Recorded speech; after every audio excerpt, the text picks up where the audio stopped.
Thank you for standing by, and welcome to H&R Block's fourth quarter fiscal year 2025 earnings conference call. At this time, all participants are in a listen-only mode. After the speaker presentation, there will be a question-and-answer session. To ask a question during the session, you will need to press star 11 on your telephone. To remove yourself from the queue, you may press star 11 again. I would now like to hand the call over to Jessica Hazel, Vice President, Investor Relations. Please go ahead. Thank you. Good afternoon, and welcome to H&R Block's fiscal year 2025 financial results conference call. Joining me today are Jeff Jones, our President and Chief Executive Officer, and Tiffany Mason, our Chief Financial Officer. Earlier today, we issued a press release and presentation which can be downloaded or viewed live on our website at investors.hrblock.com. Our call is being broadcast and webcast live, and a replay of the webcast will be available for 90 days. Before we begin, I'd like to remind listeners that comments made by management may include forward-looking statements within the meaning of federal securities laws. These statements involve material risks and uncertainties, and actual results could differ from those projected in any forward-looking statement due to numerous factors.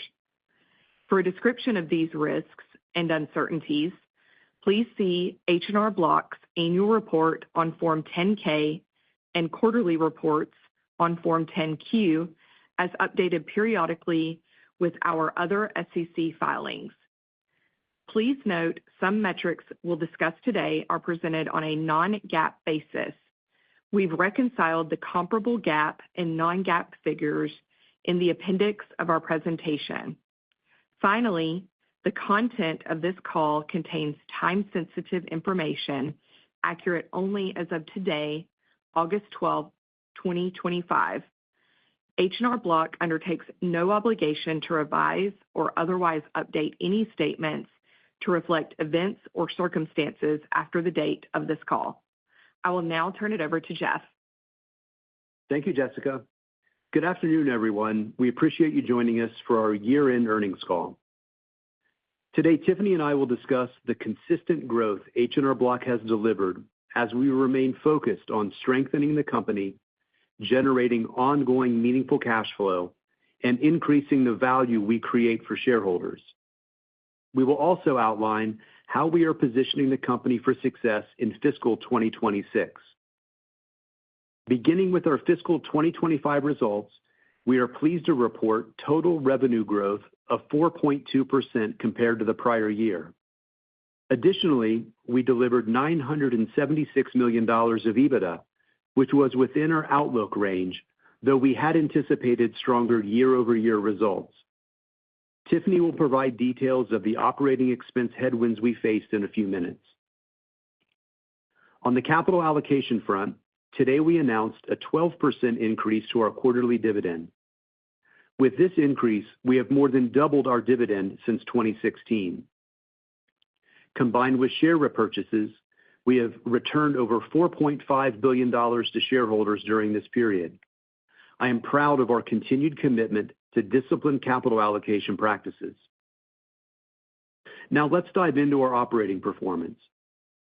In fiscal 2025, assisted revenue grew by 6.1%, and DIY revenue grew by 9.7%. We increased company-owned assisted filing volume and improved our market share trend year over year. Our assisted offering highlights H&R Block's expertise and continues to resonate well, particularly among higher-income earners, which is an important customer segment for our long-term growth strategy. For the third consecutive year, we have seen client growth in every segment $80,000 in income and above, with our fastest-growing segment being clients with over $100,000 in income. In our retail offices, we continue to focus on improving conversion among those clients who begin tax prep with us but do not finish. This year, improvements in how we welcome clients, match their needs with the best tax pro, and manage their expectations led to higher client conversion for the second consecutive year. In DIY, significant improvements to the quality and accuracy of AI Tax Assist supported a 13-point increase in our conversion rate among new clients. With our award-winning DIY product, our MyBlock mobile app, our expert review product, Tax Pro Review, and our unmatched retail footprint, we remain well-positioned to serve clients from fully virtual to fully in-person and everything in between. And of course, driving greater demand for H&R Block among the highest value prospects remains our marketing team's top priority. In small business, we delivered double-digit top-line growth, resulting in fiscal 2025 being a record revenue year. I am proud to see this multi-year success continue. Assisted small business tax performed well, and our DIY strategy to expand the number of client experiences customized by occupation proved highly effective, resulting in meaningful client growth. We also continue to see favorable trends in bookkeeping and payroll through the successful conversion of tax clients to other service offerings. These results reflect the expertise and strong value proposition that we're delivering for small businesses compared to independent providers. Wave, an important component of our small business imperative, also had a very productive year. With the full-year benefit of paid products like Pro Tier, Wave delivered a 13% annual revenue increase. This is one of many ways that Wave is demonstrating its expanding role as a significant growth lever for small business. Our Spruce mobile banking platform continues to support our customers in managing their finances and encouraging prudent savings habits. We're pleased with the ongoing customer growth and engagement during fiscal 2025. Last year at this time, I spoke to the team's focus on acquiring Spruce users both during and outside of tax season. In 2025, we delivered on that objective. Newly created Spruce accounts rose by nearly 40%, and we continue to see almost half of all deposits coming from non-tax sources, predominantly from recurring payroll deposits and transfers from other accounts. These achievements have helped drive total customer deposits in Spruce to $1.75 billion since its launch. As we look ahead to fiscal 2026 and beyond and finalize our plans for the upcoming tax season, we are excited about the opportunities to continue building on the progress we're making. Consistent with what we've shared on previous calls, we remain committed to the financial algorithm and capital allocation priorities that have helped H&R Block deliver meaningful outcomes for customers and create significant value for shareholders. We operate within a stable industry that serves a large total addressable market of consumers and small businesses. We continue to see significant opportunity to capture market share by building products and experiences that delight our customers, leveraging the growing role of AI, and driving even greater efficiency across the business. For example, small businesses remain the backbone of the economy, and we've proven our ability to generate growth by serving them in multiple ways, from tax to bookkeeping and payroll to pure-play digital and SaaS services. The combination of Block Advisors and Wave enables us to offer a broad range of products and to deliver significant value to small business owners. They trust our expertise and advice and value the breadth of services that we provide. We are also building on our multi-year success of serving higher value, more complex assisted and DIY clients and gaining more surgical precision for how we attract and acquire free DIY clients who have a greater propensity to become paying clients over time.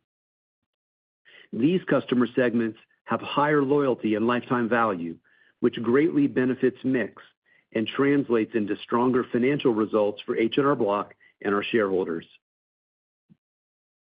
We know that the advantage of our expansive retail presence, combined with our award-winning DIY product and our MyBlock mobile app, represents a unique opportunity for consumers and small business owners to be served by H&R Block however they choose. And it is evident that AI and automation more broadly will support an improved experience for clients and expert advisors and will drive greater productivity in the business. Our marketing and product teams remain focused on generating and capturing market demand and on effectively converting clients who choose H&R Block regardless of the channel. Finally, continued franchise acquisitions remain important to our overall financial algorithm. We believe there is meaningful runway for franchise and independent office acquisitions, and that these represent a great use of capital. As in prior years, we will use our first quarter earnings call to share more details on our tax season plans. We look forward to that opportunity and to providing additional perspective on the key strategies we believe will drive H&R Block's continued success. I will now turn it over to Tiffany to discuss our financial results and 2026 outlook. Thank you, Jeff, and good afternoon, everyone. We delivered $3.8 billion of total revenue in fiscal 2025, an increase of 4.2%. Revenue growth was primarily driven by higher overall NAC and greater company-owned assisted return volumes in the U.S., partially offset by lower interest and fee income on Emerald Advance. Our results reflect further enhancements to the client experience and our dedication to a strong value proposition. In fiscal 2025, we increased our focus on delivering a balance of volume, price, and mix. This will remain a key element of our ongoing strategy. Total operating expenses for the fiscal year were $2.9 billion, an increase of 4.6%, primarily due to higher tax professional wages and benefits as a result of the better company-owned return volumes. We had other meaningful contributors to the year-over-year increase, some of which were expected and reflected in our outlook, and others that were higher than planned. Marketing, consulting, and technology expenses, while higher year-over-year, were in line with our expectations, and their total impact was partially offset by lower bad debt expense. Separately, elevated healthcare costs and legal fees and settlements were meaningful contributors to the year-over-year increase, while also impacting full-year EBITDA results relative to our outlook. Lastly, in the fourth quarter, we incurred severance-related charges associated with an organizational realignment. Fiscal 2025 EBITDA was $976 million, or a 1.4% improvement to the prior year. The full-year effective tax rate was 22%.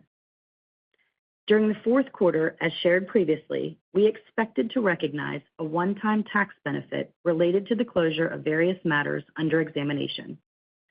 Unfortunately, due to external factors beyond our control, the completion of these matters was delayed beyond fiscal 2025. As a result, net income from continuing operations was $609 million, while earnings per share from continuing operations was $4.42, a 6.8% increase over the prior year. Adjusted earnings per share from continuing operations was $4.66, or 5.7% over the prior year, as a result of share repurchases and higher net income. Turning to our capital structure and disciplined capital allocation practices, our liquidity position remains strong, driven by our significant and stable cash flow production. This year, we generated approximately $600 million of free cash flow. Given the seasonality of our business, we maintain ample sources of liquidity to fund core operations. We were pleased with the recent 5-year extension of our credit facility, which was maintained at $1.5 billion.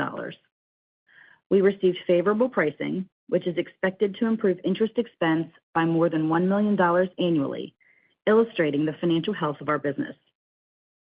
I appreciate the commitment of each of our bank partners. We also have a $350 million tranche of debt coming due in October, and we expect to refinance those notes subject to market conditions. Our disciplined approach to capital allocation continues to drive meaningful value for shareholders. As we invest in the business, grow the dividend, and through the flexibility of share repurchases, return excess capital to shareholders. One of the ways we invested in our business during fiscal 2025 was the opportunistic acquisition of 124 franchise locations. We are pleased with how this strategy supports our long-term revenue and earnings growth. Also in fiscal 2025, we returned approximately $600 million to shareholders in the form of dividends and share repurchases. As Jeff shared, since 2016, the cumulative total of capital returned to H&R Block shareholders has reached more than $4.5 billion. Lastly, we are pleased to have announced a 12% increase in our quarterly dividend to 42 cents per share and anticipate continued opportunistic share repurchases in fiscal 26 as part of our commitment to strong capital allocation practices. Turning to our fiscal 2026 outlook, I'll begin with some context around the key assumptions we've made. First, we believe industry growth next year will be in line with historical trends, or about 1%. Second, we are intensifying our efforts to pursue a healthier balance of volume, price, and mix over the coming years. This will be supported by ongoing enhancements to the client experience and a strong focus on conversion. Next, we expect small business to increase its contribution as a meaningful revenue driver in fiscal 2026 and the years to come. Lastly, we intend to continue acquiring franchise locations when opportunities arise at attractive EBITDA multiples.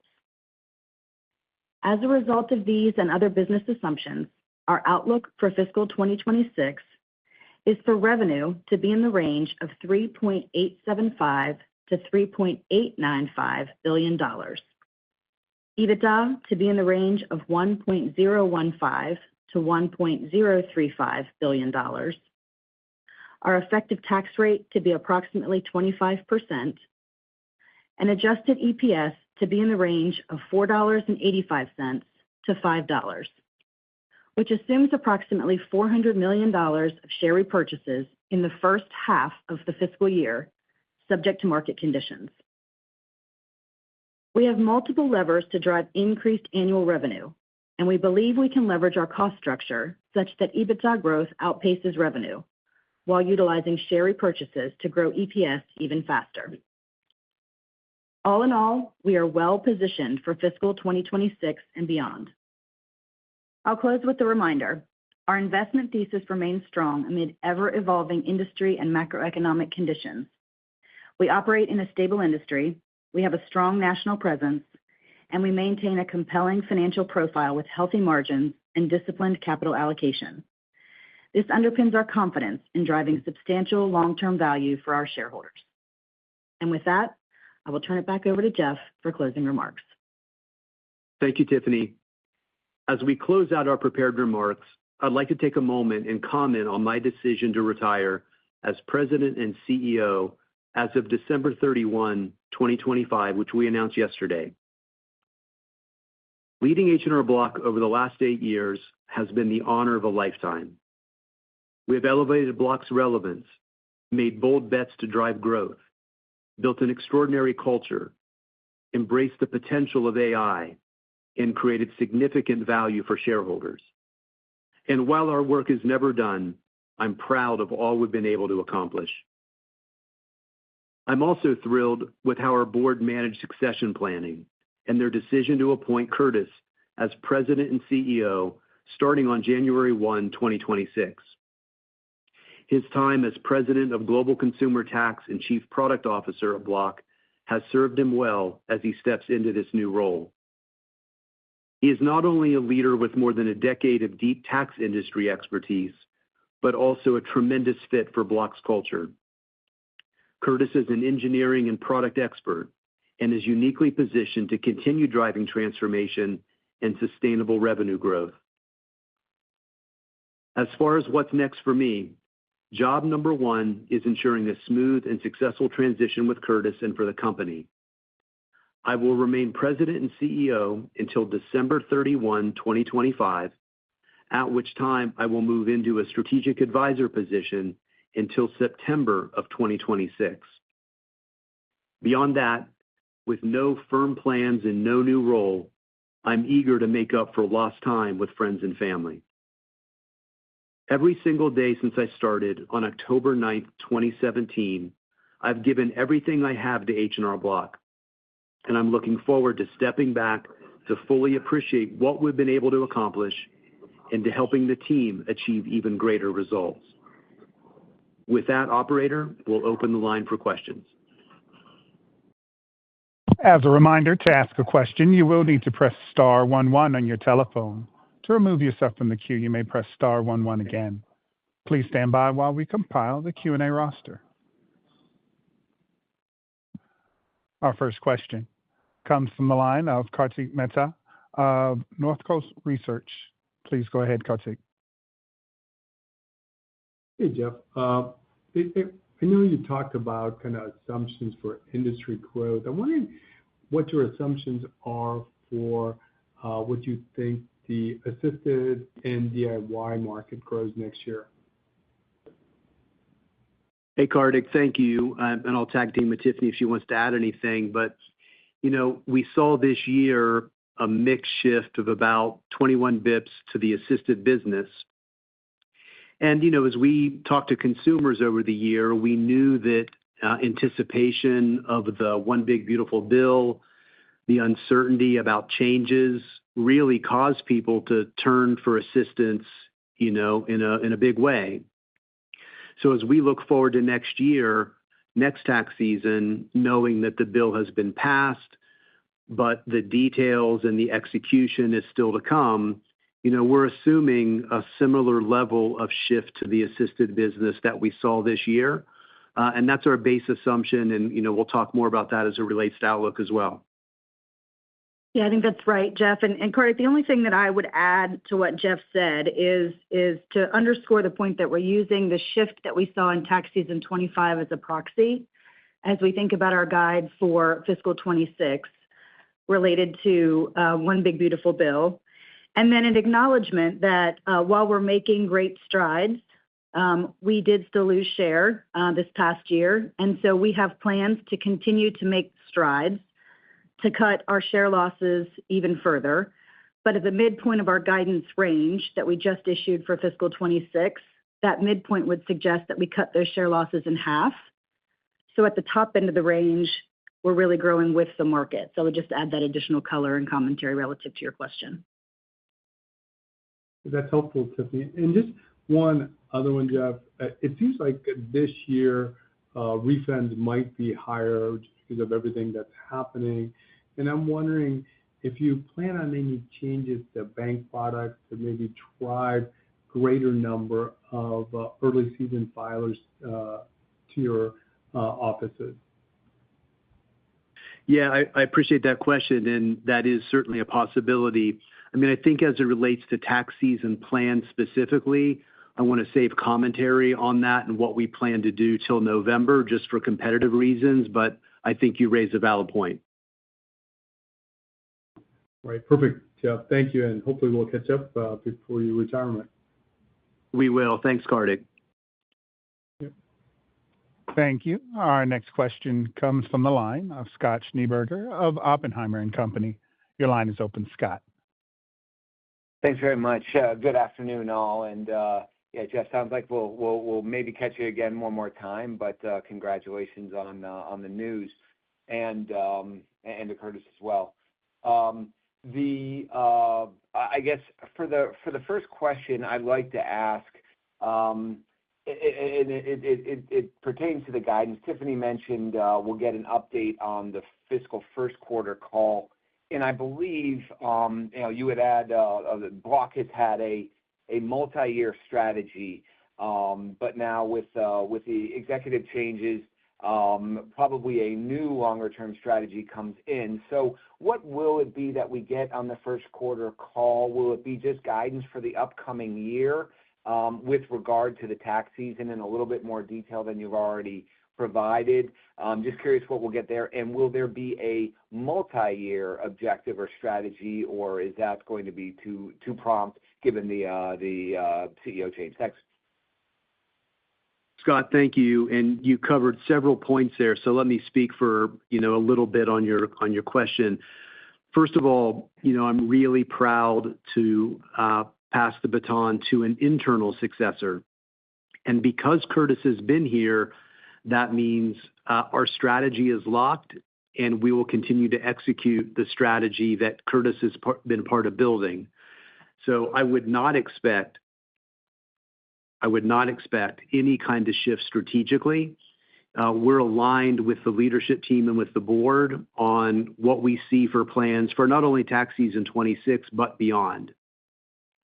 With respect to later this fall, when we get on the Q1 call, we'll do what we normally do, which is share more detail about tax season plans. But also later this fall, we want to share a broader perspective on how we're seeing the business beyond tax season 26. And so I think both those things will happen.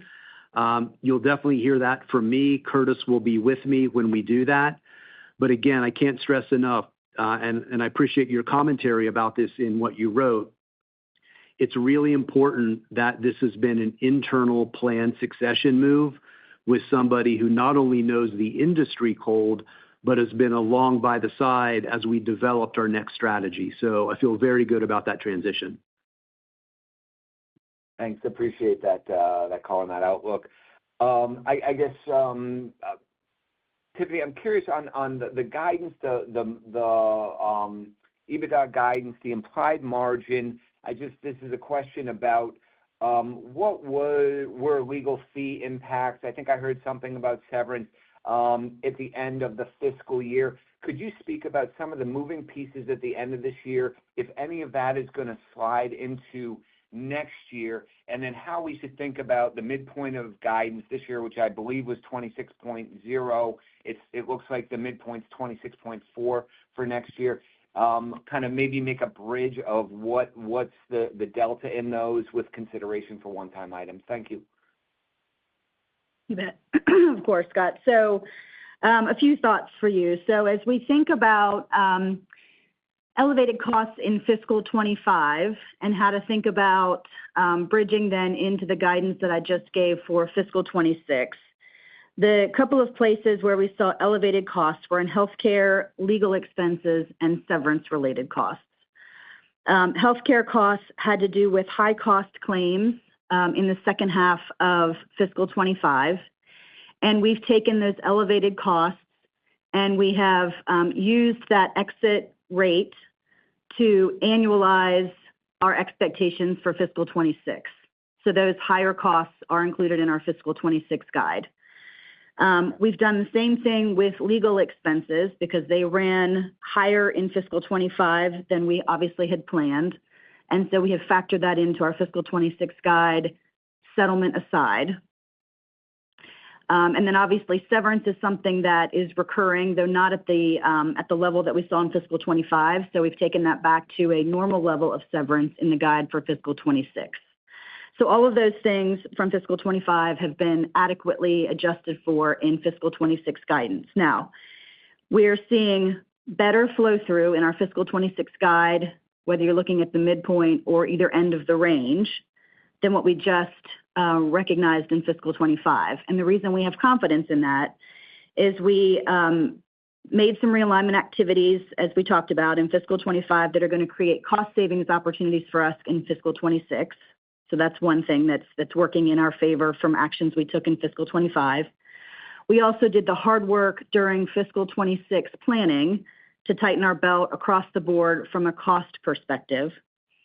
And then the last thing is we have line of sight to other cost out opportunities over the course of fiscal 26.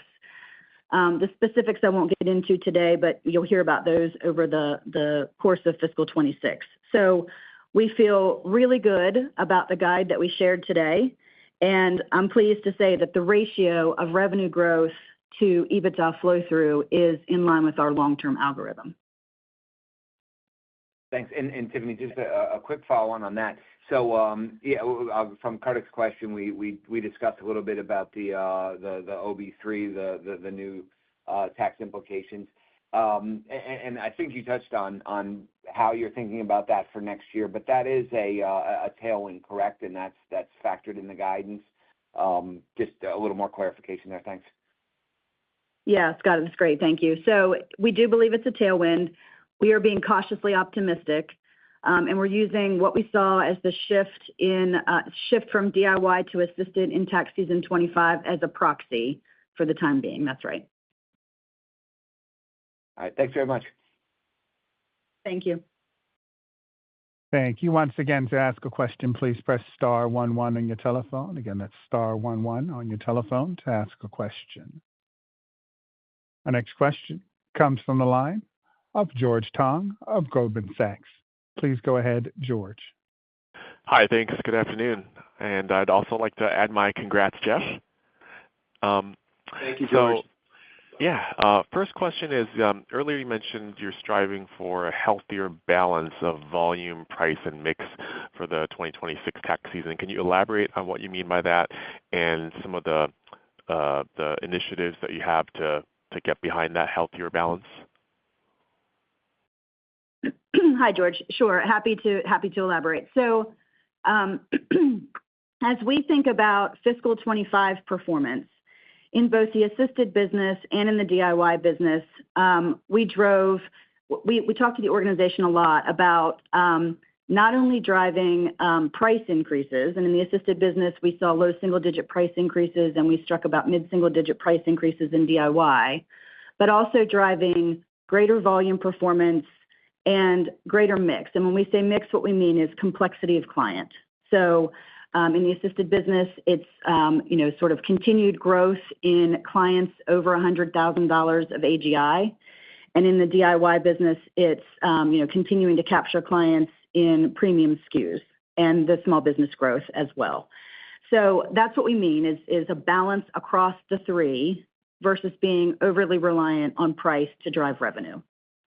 When we look at the performance or the mix of our revenue from fiscal 24 to fiscal 25, we like the way that mix of revenue, that complexion of revenue progressed. We want to continue to see that progression as we move forward in 26 and beyond. So that's the comment that I made in scripted remarks, and that's our intention strategically as we move forward. Got it. That's helpful.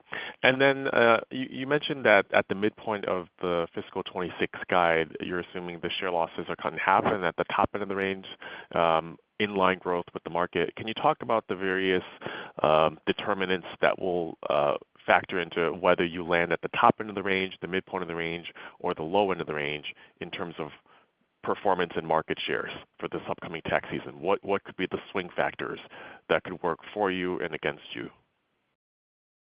George, let me jump in first, and then Tiffany can add. I mean, speaking specifically about the assisted business, you've heard me say before that there are two main levers that we remain focused on. The first one is doing more to convert the clients that start with us but don't finish.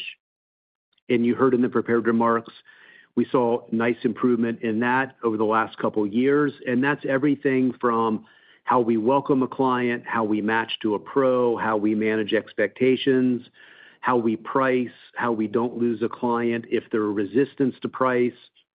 That is all retail operations to improve conversion. And then, obviously, as I said, also, we're always focused on driving more demand in top of funnel. And so our ability to continue to improve our share loss, midpoint or upper end of the range, really comes down to our effectiveness at driving more qualified traffic top of the funnel and then continue to do a better job of converting the people that start with us. Very helpful. Thank you. Thanks, George. Thank you. I would now like to turn the conference back to Jessica Hazel for closing remarks. Madam? Thank you, Latif, and thanks to everyone for joining us today. We look forward to speaking with you next quarter. This concludes today's conference call. Thank you for participating. You may now disconnect.